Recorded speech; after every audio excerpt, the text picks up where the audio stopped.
وَمِن شَرِّ حَاسِدٍ إِذَا حَسَدٍ. Last thing Allah says in Surah Al-Falaq, from the evil of the one who is jealous, who has hasad, when he acts out in accordance with his hasad. Now you tell me, of all the creations of Allah, which creation is the most jealous? Which creation is the most jealous? The one who intends you the most harm. إِنَّهُ لَكُمْ عَدُوٌّ مُبِينٌ. Iblis, shaitan. The next surah is dedicated to protect you from the one who is the most jealous, min sharril waswasil khannas. Iblis himself, shaitan himself. Even between human beings, when someone has jealousy, who inspires that jealousy in them? Who comes and puts waswasa in them to have that jealousy to begin with? So we identified the outwardly of the problem in Surah Al-Falaq, but the inwardly source, the ultimate source of that jealousy, Iblis himself, that's been identified in Surah An-Nas. So evils on the outside are guarded against in Surah Al-Falaq, and evils on the inside in Surah An-Nas. Another way of looking at it also is, the evils mentioned in Surah Al-Falaq are out of your control.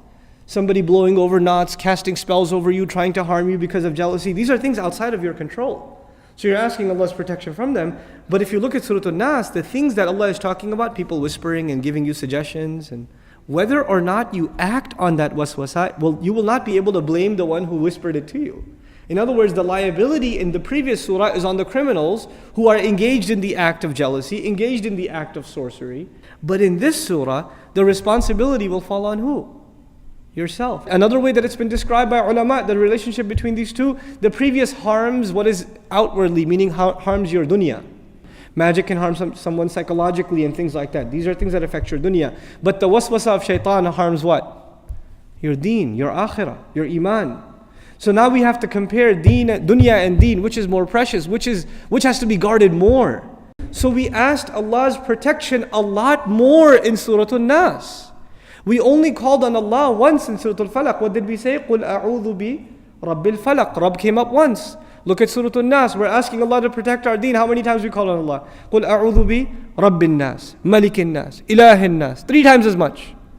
We emphasized the protection of our deen, our iman, because when shaitan makes waswasa in your iman, putting doubts in it, putting jealousy in it, putting evil in it, putting greed in it, what is it attacking? It's attacking the faith, the taqwa. It can corrupt all of those things. So we ask Allah a lot more protection in this surah.